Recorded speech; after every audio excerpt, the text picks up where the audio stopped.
de decisiones y muy preocupados de la ralentización de la percepción de las inversiones, decisiones de inversión en Canarias, del incremento del IPC interanual en Canarias muy por encima del conjunto del país, del descenso de la productividad, se eleva el número de trabajadores y baja el PIB, un problema muy importante. Y de cara al futuro parece que la prudencia debe de formar parte de nuestro esquema de toma de decisiones. Nos preocupa la inflación y nos preocupa el bajo nivel de ejecución de las ayudas públicas. Y ya no hago más spoiling, con lo que le dejo la palabra a José Miguel y de nuevo les agradezco la presencia y el interés al estar aquí hoy. Muchas gracias. Buenos días a todos y a todos. Bueno, como el secretario general de SEO, Eduardo Besares, planteaba, pues vamos a presentar lo que es el inicio del año 2023, en donde aparecen, pues bueno, desde la perspectiva interanual, datos importantes de continuidad de la recuperación, pero también aparecen ya indicios de ese proceso de desaceleración paulatino que pudiera estar ya acechando, porque pese a que es cierto que hay un incremento importante en las tasas de consumo, en todo lo que son indicadores propios del ciclo, aquellos que se adelantan el ciclo, pues nos generan cierto desasosiego. Especial interés lo mencionaremos respecto a los datos conocidos en el día de ayer por la encuesta de población activa referidos al trimestre en cuestión, donde tienen una variable explicativa principal y, como siempre hemos dicho, este informe está actualizado a día de hoy, donde salió tanto el indicador adelantado de la inflación como la contabilidad nacional en base al Producto Interior Bruto de 2023 español. Bien, empezamos por indicadores, los tradicionales que incorporamos en el informe.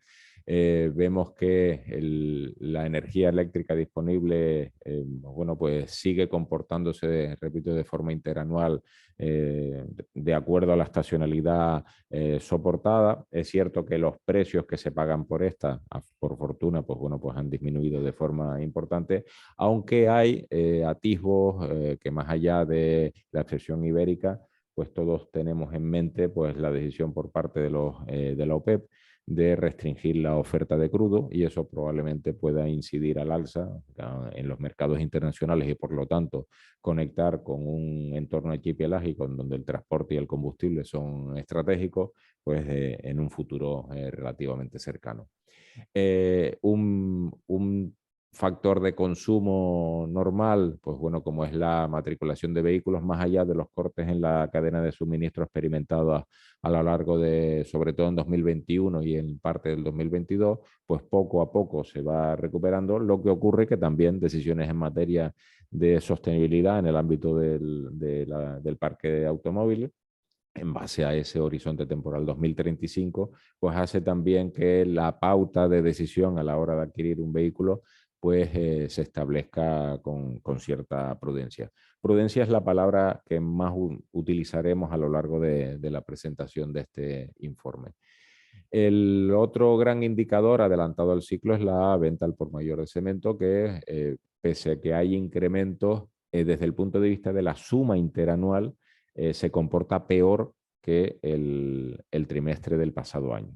Hay que entender esa cifra en donde pese a que la barra del mes de marzo sobrepasa con creces a lo que sucedía no solo en el mes de febrero, sino en el marzo de 2022, lo que el indicador de evolución intertrimestral aparece, hay un descenso en más de un punto respecto a la suma de la venta en materia de cementos que sucedía el pasado año. Esperemos también que por la cobertura que se puede dar en torno a la recién ley de vivienda aprobada, pues esto pudiera provocar incremento de la oferta, algo que en este caso no parece que sea lo más probable, porque restituye la oferta, pero no genera incentivos para la creación de nueva.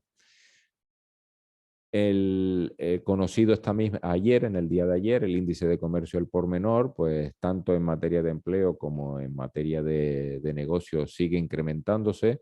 Y eso es algo muy natural, sobre todo por explicado, la principal variable explicativa es la demanda externa.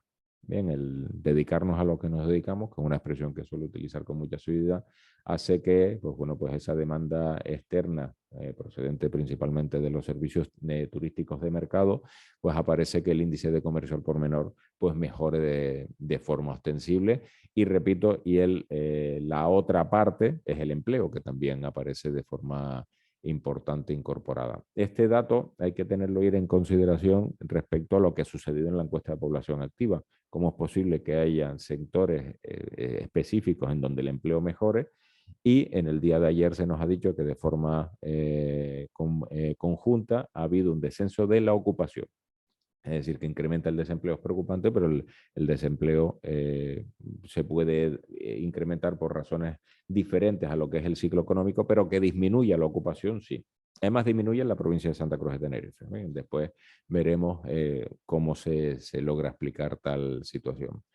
El gasto turístico, como decíamos, obviamente la última estadística actualizada es la del último trimestre. En el informe de coyuntura anterior solo llegábamos al tercer trimestre. En este caso sí vemos que hay un crecimiento paulatino en este tipo de circunstancias. Fíjense ustedes que estamos hablando de crecimientos por encima de, vamos, ya ahora mismo por debajo del 100%, pero que son crecimientos espectaculares en lo que es la serie.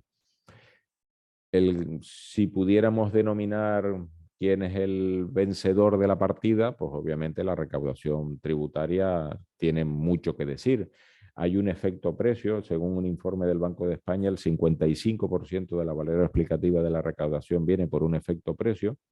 Después hay otro pequeño porcentaje que es por el efecto cantidad, el efecto demanda. Y después hay un tema que es importante, que lo nombramos un concepto muy importante que lo nombramos en el informe, que es el residuo fiscal.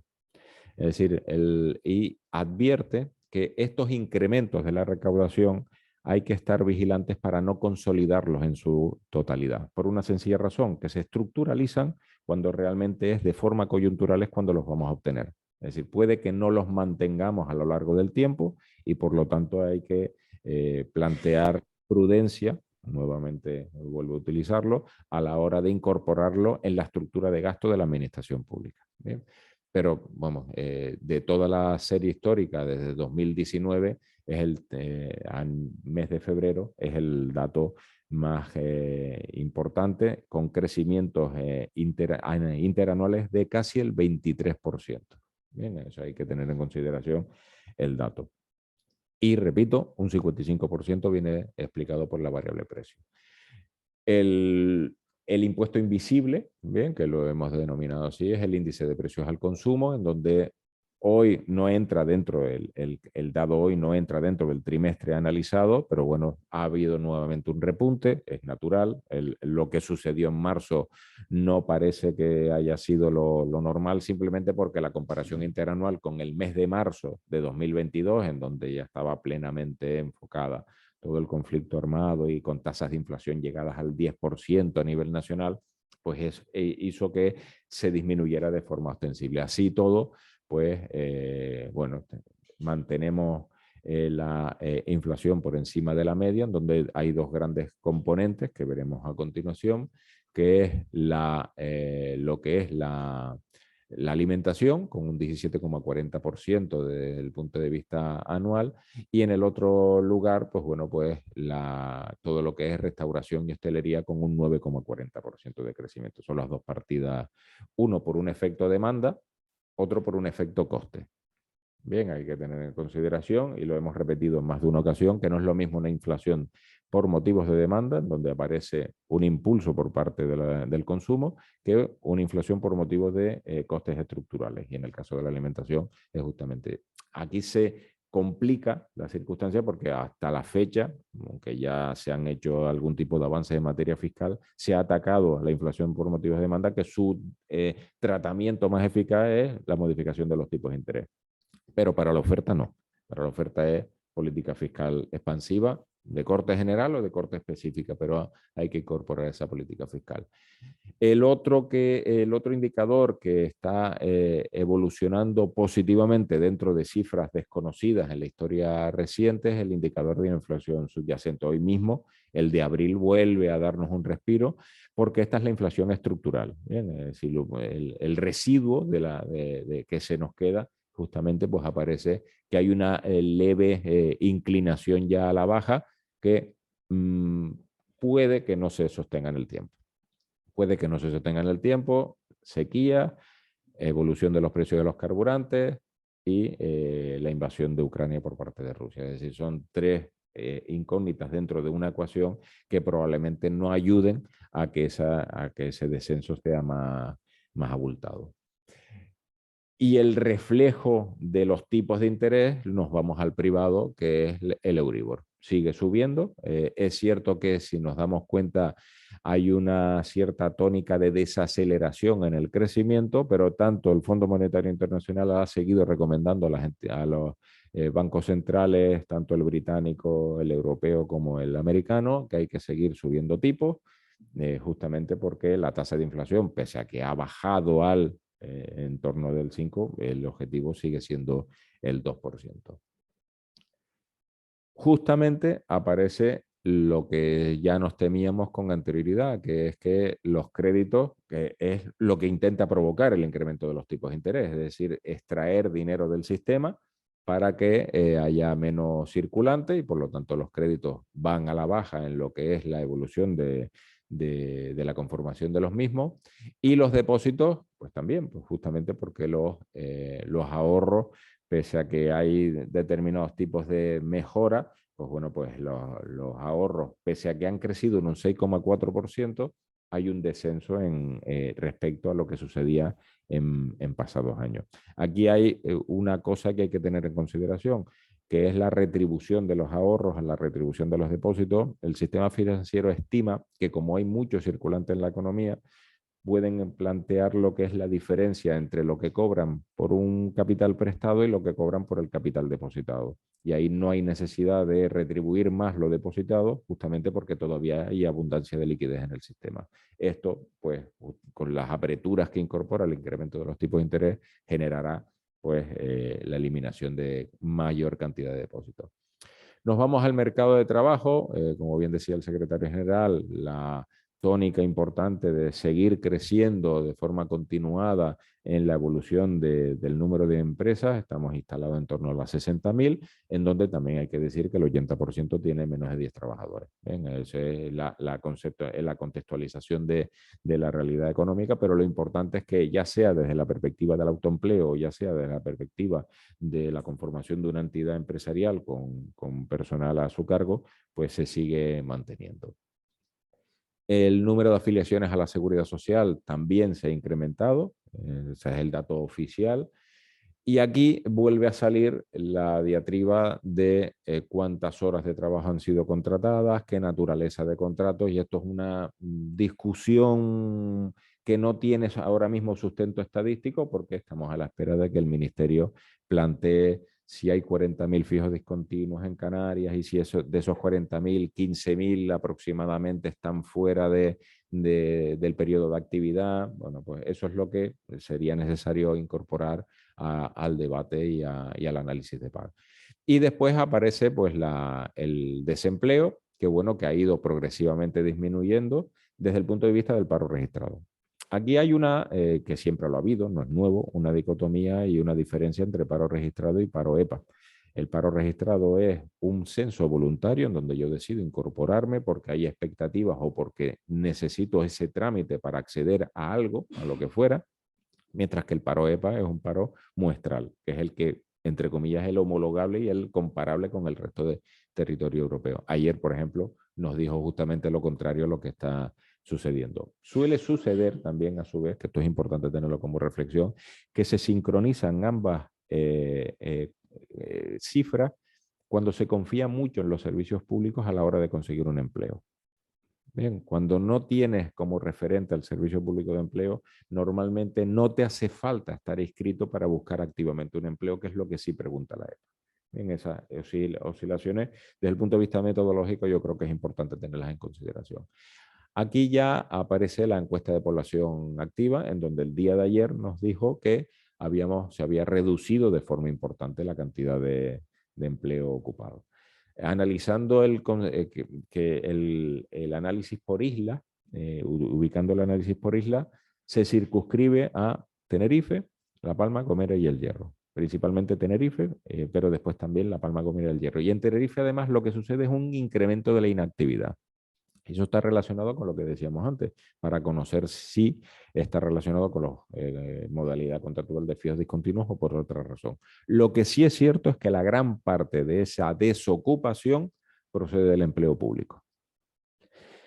Cuando decimos que la dimensión de la administración pública está algo más dimensionada que en el ámbito continental, es natural, en la realidad archipelágica es diferente, pero cuando decimos que el incorporar sustento a través del empleo público tiene el problema que detenta, que es decir, que se detienen los programas de contratación y puede originar pues descensos en la ocupación de estas características. Mientras que la tasa de paro es cierto que se ha incrementado en todas las islas, pero lo que es la ocupación se ha centralizado en la provincia de Santa Cruz de Tenerife y en esas cuatro islas, en las islas con mayor intensidad en Tenerife.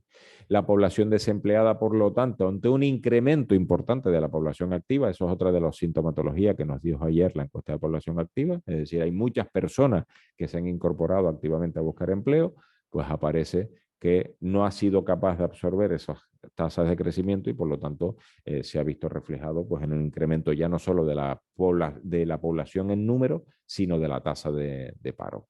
Y esa tasa de paro, pues volvemos al 17,17%. Digo volvemos porque estábamos hace 2 trimestres, bueno, aparece nuevamente el 13 como un dato y personalmente ya como analista tener cifras de paro y ese mensaje yo creo que hay que reiterarlo de 2 dígitos no puede dejar satisfecho absolutamente a nadie. A partir de ahí, ya para ir finalizando, bueno, pues nosotros estimamos que para 2023 la tasa de crecimiento se va a situar en el entorno del 3%, estamos en el 2,7, entendemos. Nosotros hacemos estimaciones en base al volumen equivalente, no a la evolución del PIB puro y duro, en donde no lo deflacta, sino a términos de volumen equivalente. Y en base al concepto que nosotros utilizamos mucho, que es la intensidad de empleo. La intensidad de empleo normalmente está correlacionada con la productividad y esa productividad siempre ha sido en donde los arrastres del PIB generan algo más de empleo por la calificación sectorial que tiene la economía canaria. Pero un 2,7 que en condiciones normales es una tasa de crecimiento absoluta muy buena, en condiciones interanuales es bastante más baja. Si tengamos en cuenta las tasas que se anunciaba, que estaban en torno del 6 al 8%, pues bueno, hay una reducción importante. Y eso es desaceleración. Es decir, es caída del crecimiento económico, afortunadamente positiva. ¿Por qué? Porque el consumo llegará a un momento que terminará por detenerse porque es lo que se le ha estado provocando. La inversión privada, los incrementos de los costes financieros los tenemos datados también en torno al 10, 15, 20%, dependiendo del nivel de endeudamiento que tenga la unidad empresarial también. Y entonces, pues bueno, pues eso origina que la inversión privada se detenga. Y los riesgos e incertidumbre, bueno, pese a quien le pese, o sea, los datos son tosudos y la propia Comisión Europea establece las certificaciones, pues estimamos que todavía hay una insuficiente ejecución bueno, no lo estimamos, lo sabemos, aparecen los informes de la Comisión Europea, hay una insuficiente ejecución de la financiación europea. Esto no es ni definitivo ni final, eso es lo dicho ahora para que teniendo tiempo para ejecutarlo, pues podamos, simplemente a nivel nacional, España es el país de la Unión Europea que menos nivel de ejecución tiene en el programa 14-20, por ejemplo. Aparece, repito, esto está incorporado en los datos de la propia comisión. Ya se ha ido anunciando y ahora ya, hoy es portada, en donde aparecen ya los controles de déficit, esos 5.000 millones de euros que pudieran anualizarse y los controles de deuda. Es cierto que no va a ser una medida equiparable y homogénea para todos los países miembros, que se va a tener cuidado a la hora de personalizarlo, pero eso va a suceder en 2024. Es un riesgo que no es nuevo, que si analizan la hemeroteca lo llevamos analizando, diciendo desde 2021. Y la otra es pues la alta inflación subyacente, que pese a bajar respecto a los meses anteriores sigue siendo muy alta, y el crecimiento natural de los tipos de interés, que entendemos que es necesario, que no será suficiente, pero que al fin y a la postre pues genera lo dicho en el apartado anterior, que es un incremento de los costes financieros para todas las unidades familiares y también para las empresas. Y esto es cuanto yo tendría que añadir en torno al informe de coyuntura. Muchas gracias. ¿Alguna pregunta?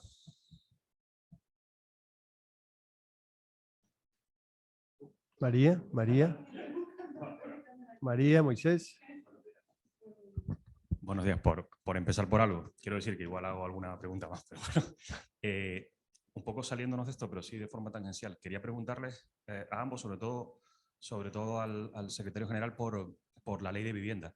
Desde las patronales de la construcción de Canarias han avisado que en fin, que esto de las áreas tensionadas y demás, por nuestras particularidades, turismo y todo eso, puede generar muchos problemas en términos de inversión. ¿Es esto en concreto lo que quiero preguntar? Me imagino la preocupación. Bueno, una valoración más allá de eso.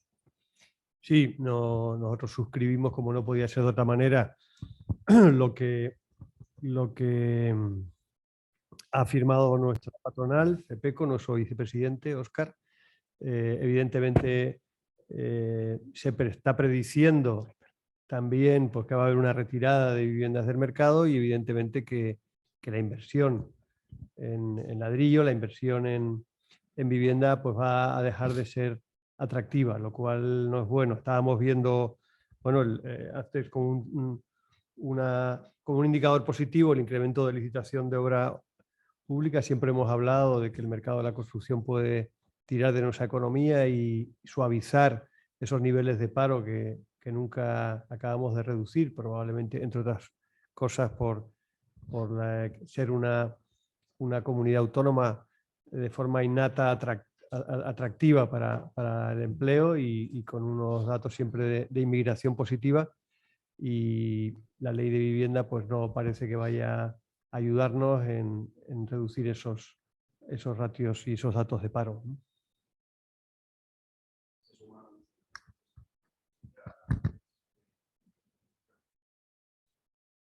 Yendo la petición al gobierno de Canarias de que, al fin y al cabo, la medida más polémica, la del control del precio, depende en última instancia de las comunidades autónomas. Hay algunas que han dicho ya que no lo van a aplicar. Yo entiendo que la patronal se suma a esta petición, ¿no? Sí, nos encantaría poder estar en esa conversación y que de alguna manera estén alineados con lo que nosotros necesitamos.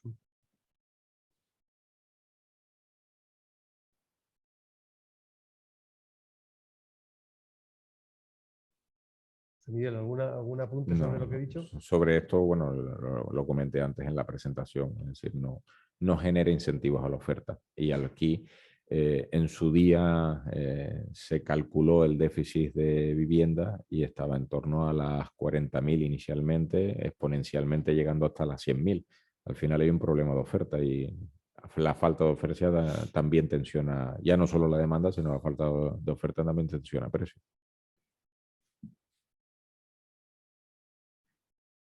María. Yo quería preguntar por el tema del mercado laboral, ¿no? De los datos de ayer y demás. Y aquí ustedes ponen, precisamente siempre insisten en el tema de la productividad, y ponen que evidentemente hay más personas queriendo trabajar, pero sin embargo el PIB no crece en la misma proporción, que eso implica que evidentemente somos muy poco productivos, ¿no? Por decir que no somos nada productivos, ¿no? Entonces, y también influye, por lo que ponen aquí, en la modalidad del contrato, ¿no? Esto es algo que el gobierno todavía no sabemos, los contratos continuos, estos fijos discontinuos, ¿no? Que antiguamente eran los temporales, pero bueno, son fijos discontinuos actualmente, ¿no? Entonces no sabemos esa cantidad para poder saber exactamente las personas que están buscando desempleo, con lo cual las cifras de empleo son un poco, no son reales al 100%, ¿no? Más que las personas, es el número de horas por las que están contratadas esas personas. Es decir, aquí hay una dicotomía importante que hay que ¿Cómo tener. se planifica? ¿Se puede poner eso? Claro, un contrato indefinido a tiempo parcial. un contrato de temporada a tiempo parcial, o sea, la parcialidad en una jornada se aparece. Entonces, claro, aquí hay una suma importante que hay que hacer, es decir, que bueno, aunque algunos puedan pensar que no tiene rigor científico, desde el punto de vista comparativo y evolutivo es perfectamente plausible, que es cuánto generamos y quiénes lo generamos. Y al final es una suma que se obtiene un indicador muy simple que es la productividad aparente del trabajo. Podemos discutir si la distribución sectorial afecta o no, que para eso hay indicadores de corrección de ese lugar, porque lo ponderas a la distribución sectorial. Entonces, claro, si tienes una variable explicativa, primero, que en el ámbito privado el contrato fijo discontinuo en comunidades autónomas como Canarias ha irrumpido, existía antes, pero ha irrumpido, si no en tasas similares a lo que sucedía en otras comunidades autónomas, como Baleares, que Baleares estaban muy acostumbrados porque son 6 meses de cierre y 6 meses de apertura. Aquí la estacionalidad afortunadamente no era tan acusada, pero ha irrumpido de forma importante. El fijo discontinuo significa que tienes personas trabajando, pero que hay momentos en donde están inactivos. ¿Vale? Entonces, y no se contabilizan como desempleados, pero tienes contabilizado como ocupados y por lo tanto aparece la incorporación de... Y claro, en el momento que están inactivos, no están produciendo, están consumiendo, pero no desde el punto de vista potencial. Eso por un lado. El segundo, el empleo público. El empleo público, por fortuna tenemos músculo dentro de la administración pública para que tenga se persone en la economía como una quinta parte. Llega a ser el primer, en algunos lugares es el primer sector económico más importante, en otros el segundo o el tercero, disputándose siempre el liderazgo con el turismo, servicios de mercado, comercio, logística y demás. Entonces, claro, el concepto de obtención de rendimiento del empleo público es completamente diferente al de la empresa privada. O sea, indicadores por objetivo, por productividad, no tiene, pero genera. Es decir, la economía pública solo del gobierno de Canarias, por centrarnos en algo, genera 11.000 millones de euros al año. ¿Por qué? Porque si tú coges el PIB, son 46 y que todavía no llegamos, y 11.000, pues bueno, pues es la parte proporcional que le corresponde. Y eso genera sueldos y a su vez genera coeficientes de arrastre de esos sueldos sobre el resto de la economía. Pero lo cierto es que no hay una tasa de rentabilidad porque no es su objetivo. Entonces, claro, esos dos ingredientes hacen que al final, cuando vayas a hacer la cuenta, ves que el valor de lo que tú creas en tu economía todavía no alcanza los valores que tenías en 2019, porque lo estamos utilizando como antes de, ¿no? Pero el número de personas que están trabajando en la economía es muy superior al 2019. Ahí pasa algo. Le podemos echar la culpa a que hay una mala medición del PIB. Yo no me atrevería tanto. Yo más me atrevería a utilizar esas dos variables como saber realmente qué número de horas de trabajo están generándose, porque de lo contrario podríamos llegar a la conclusión a la que tú has llegado, que somos menos productivos, y a lo mejor no es que somos menos productivos, sino que simplemente trabajamos menos porque justamente para eso estamos contratados.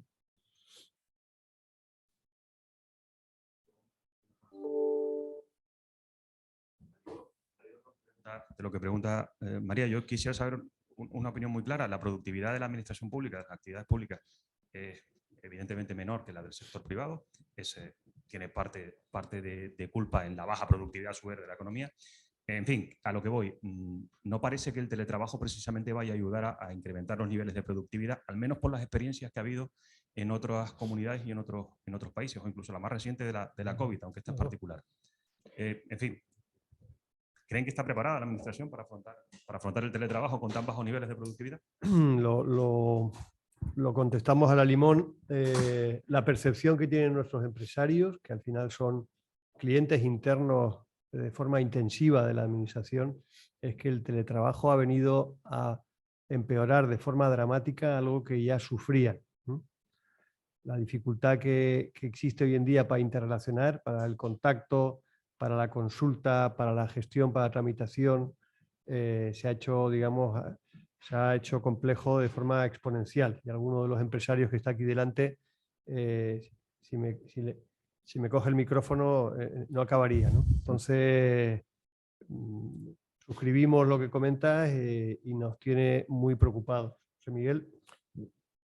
Yo solo aportaría que es necesario implementar un sistema por objetivos en cualquier ámbito de nuestra vida, y más en donde la administración pues, está gestionando los recursos colectivos. Y justamente entiendo que la medición de la productividad no puede ser la misma, ¿vale? En el ámbito de eso es algo completamente asumible, pero justamente por eso lo que había es que implementar un sistema de medición y también un sistema de objetivos. En resumidas cuentas, un sistema de control, que parece que es lo que ahora mismo es absolutamente inexistente y está dejando a la voluntad de las personas el mejor o peor desempeño. Y yo creo que, no lo digo yo, lo dicen los expertos, los psicólogos, los antropólogos, solo el 20% de la población es automotivada. Los demás necesitan de alguna manera unos impulsos externos para hacer las cosas de manera adecuada y alineada, ¿no?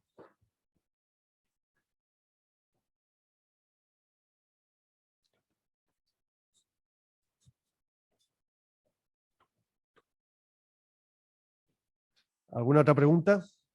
Bueno, de nuevo, muchísimas gracias y buen fin de semana. Muchas gracias, José Miguel, buen trabajo.